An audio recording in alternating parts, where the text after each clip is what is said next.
but we are humans and we should be treated as such. Is there a UN charter for Israel that is different from the charter you all have? Tell us.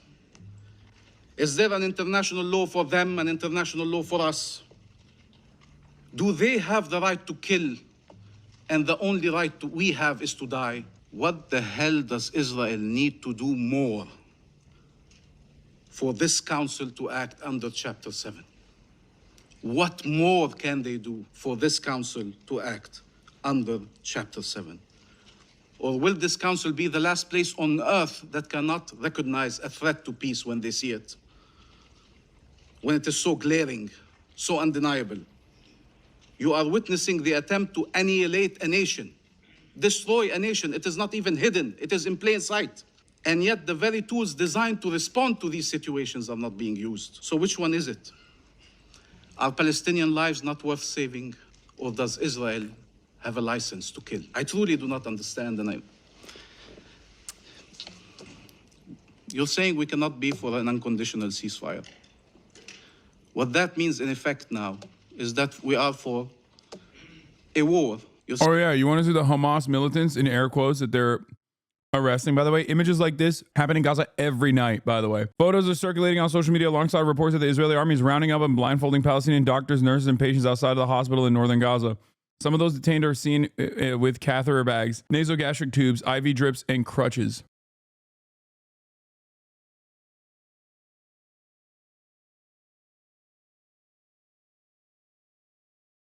It's wild. To associate images like that with Judaism is so disgusting. Images that are invoking the Holocaust. To associate those acts of gross violence and barbarity with Judaism is unacceptable. So no matter how much my naysayers try to claim that Israel is actually the only safe space for Jews and all Jews care about is Israel and yada yada yada, I will not allow it.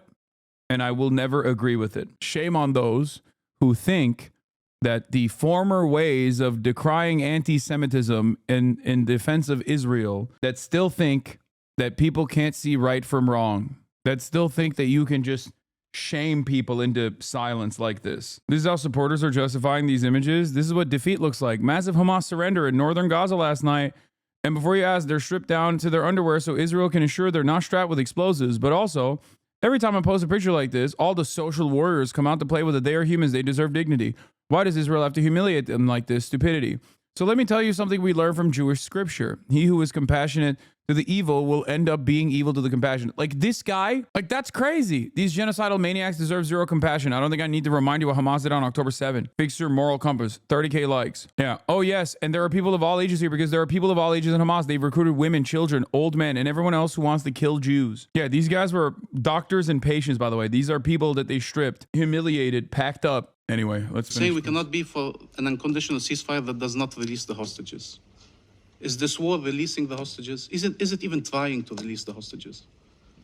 So what does it mean? We accept this war that is killing hostages and that is killing, maiming, terrorizing, destroying an entire nation. When is it enough? When is it the point where we say, no, we mean ceasefire now?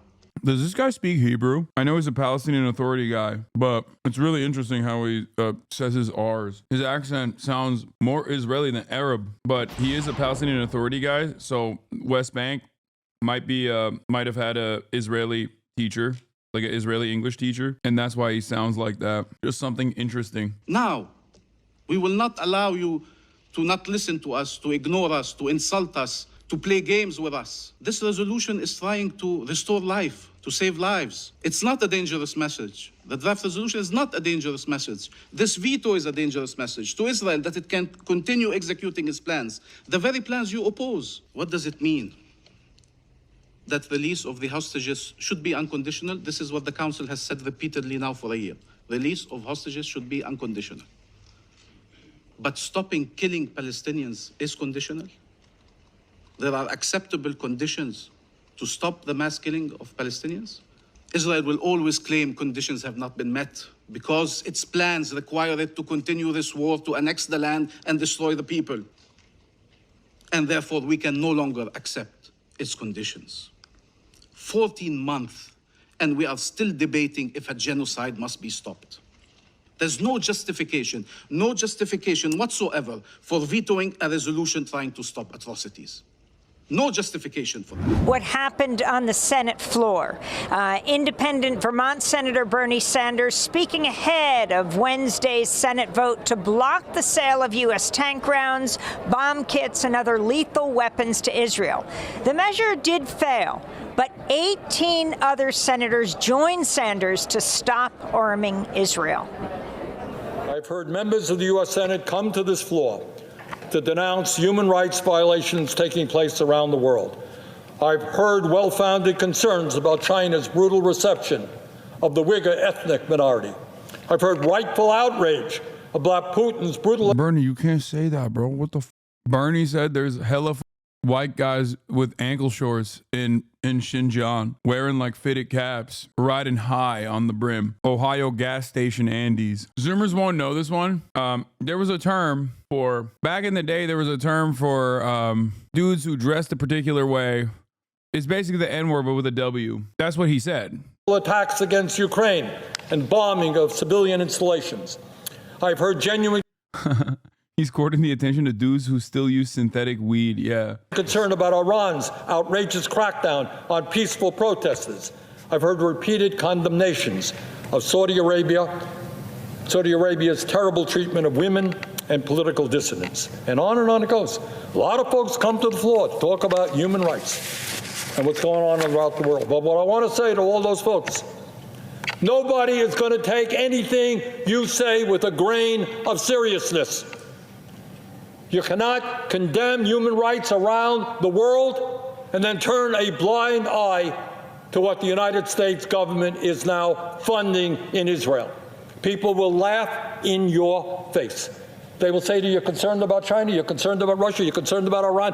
Well, why are you funding the starvation of children in Gaza right now? So that's Senator Bernie Sanders. While this move did fail, it was the largest grouping of senators to vote against arming Israel. Akbar Shahid Ahmed, if you can talk about the significance of this and the latest piece you did on what happened in the White House and how they were threatening these senators. Your exclusive White House says Democrats who oppose weapons to Israel are aiding Hamas. Absolutely, Amy. And I'll just start by noting that what Ambassador Bamya and Senator Sanders said that really speaks to the salience of this issue, right, and why it's not going away, something that the Biden administration has failed to grapple with. In their thinking, they think, well, people will get over this like they've gotten over foreign policy slights and missteps by the U.S. before. I think this is a fundamentally different issue. And what the Biden administration tried to do to kind of not just tackle and continue support for Israel, but to reject scrutiny and kind of threaten senators was really striking yesterday. So the exclusive I got that you were talking about was a document from the White House that they prepared and sent to Capitol Hill on Tuesday, 24 hours before the vote, where essentially they said, if you vote against weapons for Israel, you as United States senators are supporting Hamas, Hezbollah, and Iran. Now, that's the kind of accusation and rhetoric that observers say is reminiscent of the Bush administration, right? You're with us or you're against us. And that's the kind of... Yeah, because American foreign policy is uniparty. And it's so funny that the same liberals that in the Bush era would have been firmly in opposition of this kind of sentiment, like if you don't like it, leave, or you're supporting the terrorists, are without even a shred of irony. Fragile ego, fragile body, weak mind, weak spirit, Hasan. Are you talking about me or are you talking about Joe Biden? The very same liberals that originally would have been grossed out by, like in the first Trump administration, the type of shit that people were saying, like, you know, the Steven Crowders of the world, like saying unimaginably racist, xenophobic shit, saying stuff like, oh, just leave the country if you don't like it, all this stuff, right? Are now repeating those statements. Like, it's shocking. What is this? Wonderfully stated.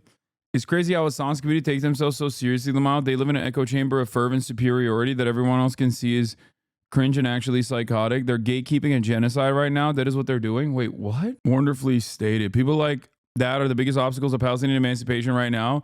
They look and sound like freaks and make their cause sound unimaginable and unrealistic. This person is literally a former Fallen fan. He's saying unimaginable, talking about Palestinian emancipation. This 100% is a former HasanAbi head, the person who wrote this. I welcome every single person that speaks out against the atrocities that Israel commits on a daily fucking basis. I, however, don't think that it is valid to routinely go after one of the largest communities that combats anti-Semitism and Islamophobia with the same fucking severity while maintaining an anti-Zionist position.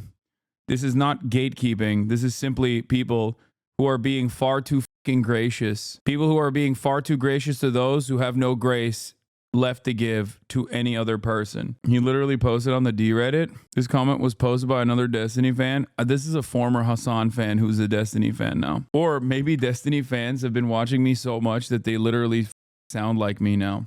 I'm gonna be honest with you. I don't know who the fuck this is for. I don't know why he like wrote this, because I don't think anybody believes this. If you believe anything that happened here, that I'm not trying to desperately bring on more people to recognize the truth about what Israel is doing, or that I've been viciously attacked by random drama perverts who judge me by my enemies.